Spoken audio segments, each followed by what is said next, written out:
तिलक जंजू राखा प्रभुता का, किनो बड़ो कलु महिसाका, साधन हेती इति जिनि करी, सिसु दिया परो सी न उचरी। एक ऐसा इंसान जो अपने धर्म के लिए किसी की भी जान ले ले, और एक ऐसा इंसान जो दूसरों के धर्म की रक्षा के लिए अपनी जान को कुर्बान कर दे। इन दोनों इंसानों में किसने सच्चे धर्म को समझा? धर्म आत्मा से जुड़ी आस्था की पवित्र भावना है। इसे दुनिया की कोई भी तलवार बदल नहीं सकती। अगर कोई इसे बदलने की कोशिश भी करे तो समझ लेना उसने सच्चे धर्म को कभी समझा ही नहीं। गुरु तेग बहादुर जी का समग्र जीवन हमें सच्चे धर्म और आत्मा की पवित्र शक्ति से परिचित करवाता है। मुगलिया दौर में कमजोर पड़ चुकी हिंद की कौम में साहस भरने के लिए अपनी जान की शहादत देने वाले 9वें सिख गुरु तेग बहादुर जी ने हिंद की चादर बनकर अतुलनीय धैर्य से क्रूर मुगल सिंहासन का अहंकार चूर चूर कर दिया। जिन्होंने दूसरों के धर्म की रक्षा को खुद का धर्म समझकर अपने शीश को कुर्बान कर दिया, जिन्हें हम धन धन श्री गुरु तेग बहादुर जी साहिब के नाम से जानते हैं। गुरु तेग बहादुर जी का जन्म 1 अप्रैल सन 1621 में अमृतसर में हुआ था।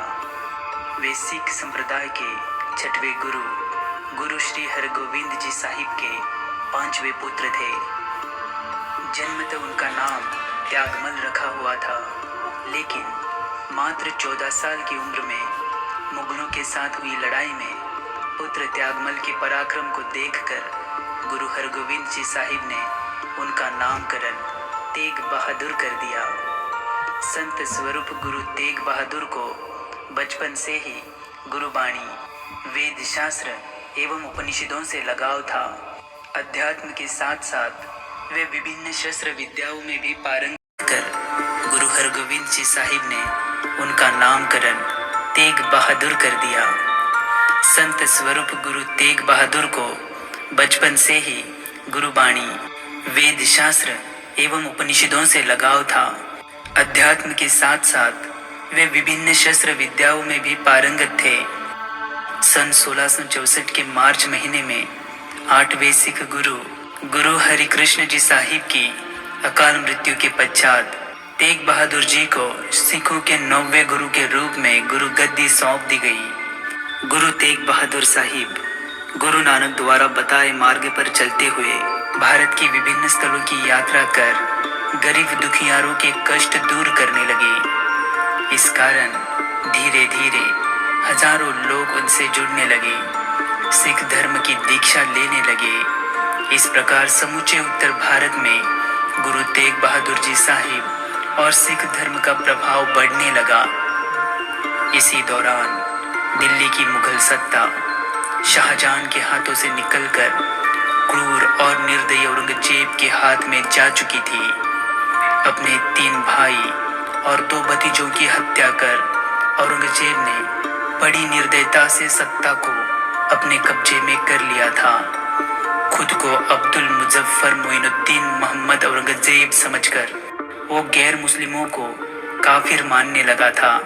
हिंदू तीर्थ यात्राओं पर जजिया कर लाद कर उसने हिंदुओं की धार्मिक भावनाओं को प्रताड़ित करना शुरू कर दिया था। मुस्लिम धर्म से ऊपर कोई धर्म हो ही नहीं सकता, यह मानकर उसने काफिरों को जिंदा रहने का कोई अधिकार नहीं है। अगर उन्हें जिंदा रहना ही है तो दीन को कबूल करना होगा, यह फरमान जारी कर दिया था। उस समय कश्मीर हिंदुओं के विद्वान पंडितों का गढ़ हुआ करता था। औरंगजेब ने कश्मीर पर शेर अफगान खान को नियुक्त कर हुक्म की तामील करने का आदेश दे दिया। शेर अफगान खान बड़ी निर्दयता से निहत्थे हिंदू पंडितों पर जुल्म ढाने लगा। माता बहनों पर अत्याचार होने लगे। हिंदू पंडित बड़ी दुविधा में फंस गए। ऐसे हालातों में समूचे उत्तर भारत में हिंदू पंडितों का कोई सहारा नहीं था सिवाय गुरु तेग बहादुर जी साहिब के। 25 मई सन 1675 को पंडित कृपाराम की अगुवाई में कश्मीरी पंडितों का एक जत्था अनंतपुर साहिब में गुरु तेग बहादुर जी के सामने प्रस्तुत हुआ। हिंदुओं की हो रही धार्मिक प्रताड़ना को सुनकर गुरु तेग बहादुर जी व्यथित हो उठे। रोते बिलखते पंडित गुरु तेग बहादुर जी के सामने मदद की गुहार लगाने लगे। तभी पंडितों की आवाज सुनकर तेग बहादुर जी के 8 साल के पुत्र गोविंद सिंह वहां आ गए और उन्होंने अपने पिता से इस समस्या पर समाधान पूछा। गुरु बोले, कमजोर और मुर्दा बन चुकी इस कौम में नई जान फूंकने के लिए किसी न किसी महापुरुष को तो महाकुर्बानी देनी ही होगी। पुत्र गोविंद त्वरित बोले, तो आपसे बढ़कर महापुरुष इस दुनिया में कौन है भला? अपने 8 साल के पुत्र के इन तेजस्वी शब्दों को सुनकर गुरु तेग बहादुर जी गदगद हो उठे।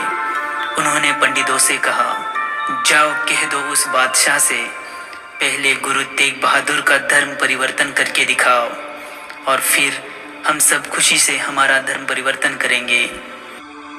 बादशाह औरंगजेब ने यह बात सुनते ही त्वरित गुरु तेग बहादुर जी को दिल्ली प्रस्तुत होने का न्योता दिया।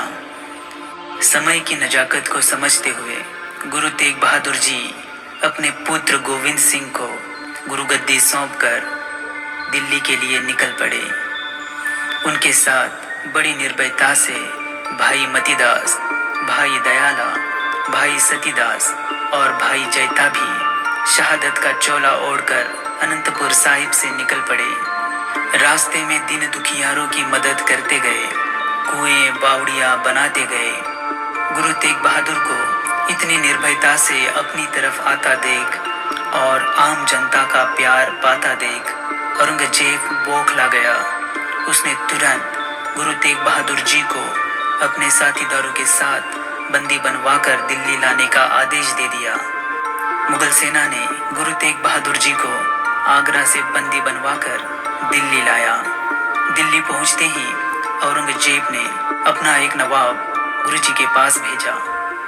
नवाब ने गुरु जी को चेतावनी देते हुए कहा, अगर उन्होंने अपना धर्म परिवर्तन नहीं किया तो उनको उनके साथियों के साथ कत्ल कर दिया जाएगा। लेकिन गुरु जी के निर्भय चेहरे पर डर की कोई शिकंज नहीं थी। ऐसे में औरंगजेब की बौखलाहट और बढ़ गई।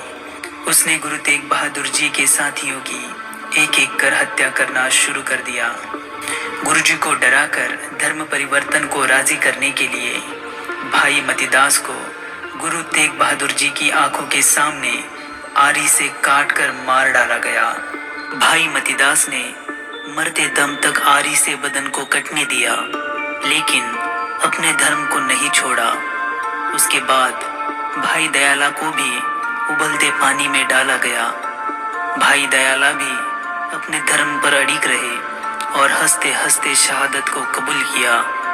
और फिर भाई सतीदास को रुई से लिपटाकर गुरु तेग बहादुर जी के सामने ही जला दिया गया। भाई सतीदास ने मुस्कुराते हुए मौत को गले से लगाया और बोले, जिंद जाए तो जाए, मेरा सिख धर्म कभी न जाए। क्रूर औरंगजेब की क्रूरता का अंत होना अभी भी बाकी था। उसने काजी बोहरा को गुरु तेग बहादुर जी के पास भेजकर कलमा पढ़वाने को कहा। गुरुजी ने बड़े ही विनम्र भाव से काजी से कहा, धर्म त्याग करने से बेहतर मैं शहादत पालूं।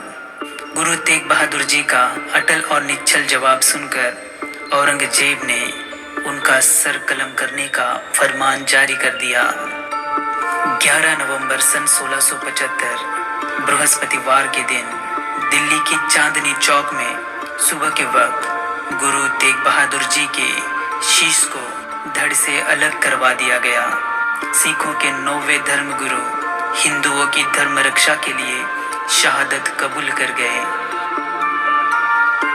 चौक में पड़े गुरुजी के शीश को भाई जैता बड़ी हिम्मत से एक कपड़े में लपेटकर आनंदपुर साहिब लेकर आए और दिल्ली के एक व्यापारी लखी बंजारा जो गुरुजी के भक्त थे, उन्होंने गुरुजी के धड़ को अपने गांव रकाबगंज ले गए और अपने घर में गुरुजी के धड़ को रखकर पूरे घर को आग लगा दी और इस तरह गुरु तेग बहादुर जी साहिब का अंतिम संस्कार करवा दिया गया।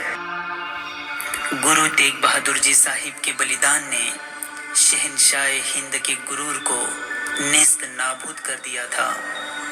सिख धर्म के गुरु ने हिंद की चादर बनकर एक अधर्मी शासक को अपनी औकात से रूबरू करवाया था, उसे धर्म का पाठ पढ़वाया था। गुरु तेग बहादुर जी साहिब के इस अमर बलिदान को हिंदुस्तान कभी भूल नहीं पाएगा। वाहे गुरु दा खालसा, वाहे गुरु दी फतेह।